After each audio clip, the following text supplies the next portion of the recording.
भगवान कहते हैं कि जिस व्यक्ति ने इस त्याग तत्व को समझा और त्याग युक्त कर्म किए तो उसका क्या हो सकता है। तो अभी बोलते हैं, तू यह मानव कि ये जो मानव है जिसने कर्म योग को स्वीकार करके जीवन जिया है।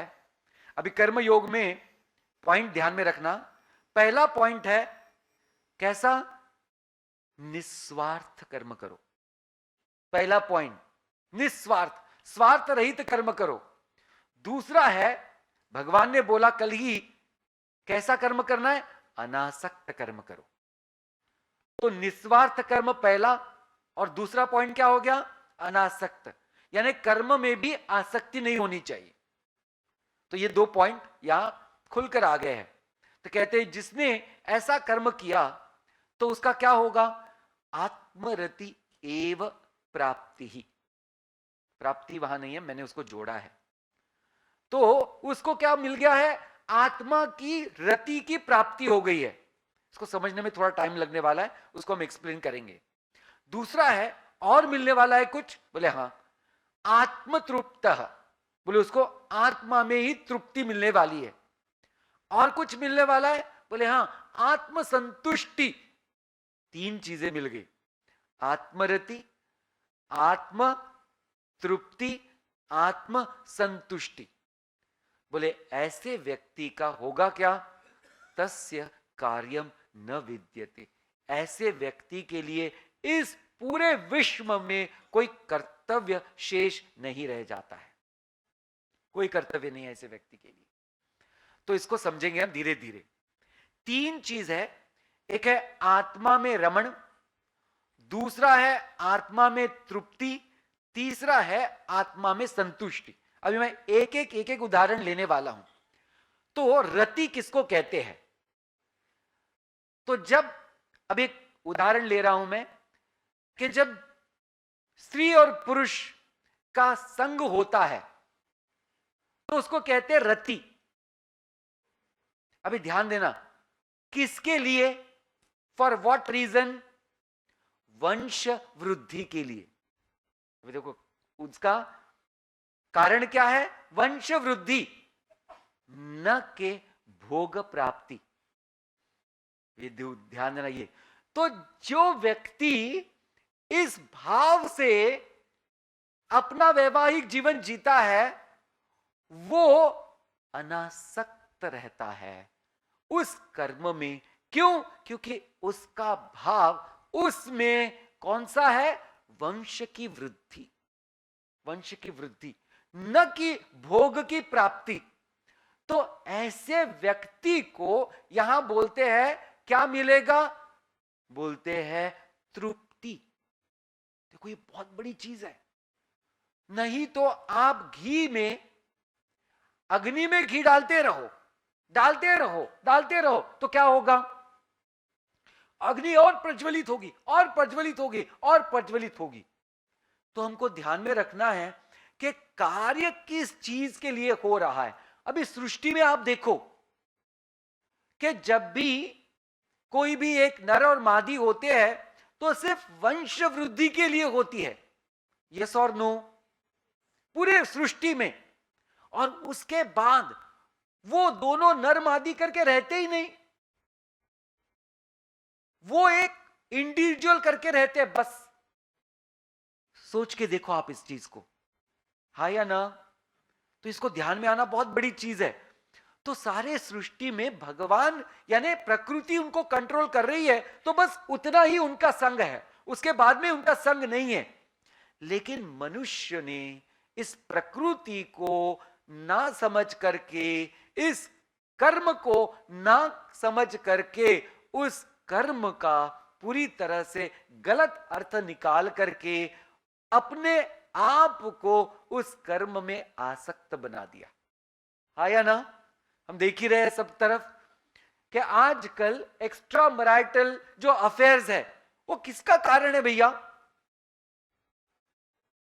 बोलो, आसक्ति।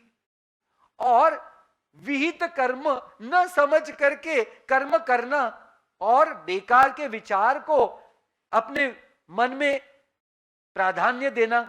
जैसे सारे वेस्ट वर्ल्ड में वो देख रहे हैं आजकल क्या हो रहा है, बस वही करने जा रहे हैं। तो समझ में आ गया आत्मरति किसकी हो सकती है। दूसरा उदाहरण आत्मतृप्ति। एक उदाहरण लेते हैं अभी, वो है खाना यानी जिह्वा और भोजन के पदार्थ। अभी जब हमारा भाव ये उसमें से भोग की प्राप्ति का है, तो फिर हमारा उस अन्न के साथ संबंध कैसा हो गया, भोग वृत्ति का। देखो ध्यान में आ गया, अन्न के साथ संबंध कैसा हो गया, भोग वृत्ति। और भगवान कह रहे अन्न परमम ब्रह्म। ध्यान देना। और हमारी वृत्ति हमने क्या कर ली है, भोग वृत्ति। तो जब ऐसी गलत वृत्ति से हम उसके पास जाते हैं तो हमको क्या मिलेगा, बंधन। यस और नो। और अगर सही दिशा से, सही मनोवृत्ति से अगर ब्रह्मार्पणम करके उसको खाते हैं तो हमको क्या मिलेगा, तृप्ति। तृप्ति।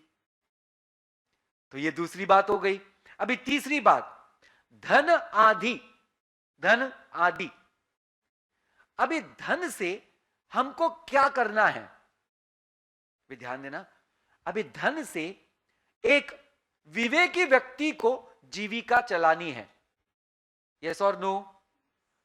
और एक अज्ञानी व्यक्ति को नेम फेम पावर चलाना है, हाँ या ना बोली जी। तो जब नेम फेम पावर होगा तो नाम कितना होना चाहिए, उसका कोई लिमिट है नहीं। फिर फेम कितना होना चाहिए, उसका कोई लिमिट है नहीं। पावर कितनी होनी चाहिए, उसका कोई लिमिट है नहीं। यानी लोभ वृत्ति आ गई धन आदि में, हाँ या ना। तो ये व्यक्ति बंधन में आ गया। अभी जो व्यक्ति कर्तव्य से, तो बोलते मूढ़ जही धनागम तृष्णा कुरु सद्बुद्धिम मनसि वितृष्णा यल्लभसे निज कर्मोपातम वित्तम तेन विनोदय चित्तम भज गोविंदम भज गोविंदम गोविंदम भज मूढ़ मते। बोले जब आप पैसे कमाते हो तो आपकी मति कैसे होनी चाहिए, मूढ़ जही ही धनागम तृष्णा। धन से तृष्णा को आप निकालो। फिर क्या करो, सद्बुद्धिम कुरु सद्बुद्धिम मनसि वितृष्णा। आपकी बुद्धि को सद्बुद्धि बनाओ और आपके मन से, बुद्धि से तृष्णा को हटाओ। यल्लभ से निज कर्मोपातम। अभी आपके स्वधर्म से, आपके विहित कर्मों से जो भी आपको मिलता है, वित्तम तेन विनोदय चित्तम। आप उसको अपनी इच्छा को पूर्ण करने के लिए उसका पूरा के पूरा उपभोग कर सकते हैं, उपयोग कर सकते हैं। तो ऐसा जो कर्म है वो हमको क्या करता है, संतुष्टि देता है। तो तीन चीजें हमने देख ली, एक है रति, एक है तृप्ति, एक है संतुष्टि।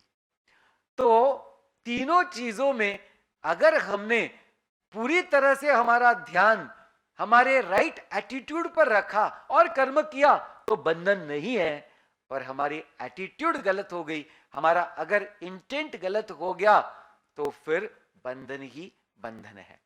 तो भगवान कह रहे हैं कि जिसने इस सुंदर भाव से जीवन में कर्म किया तो वो कोई भी कर्म करे उसको बंधन नहीं है, वो पूरी तरह से संतुष्ट होता है। और ऐसे संतुष्ट व्यक्ति को, जिसका संतुष्टि आत्मा में ही है यानी स्व में है, खुद में ही वो पूरी तरह से परिपूर्ण है, ऐसे व्यक्ति के सारे कर्तव्य संपूर्ण हो जाते हैं। उसके पीछे कोई कर्तव्य बाकी नहीं रहता है।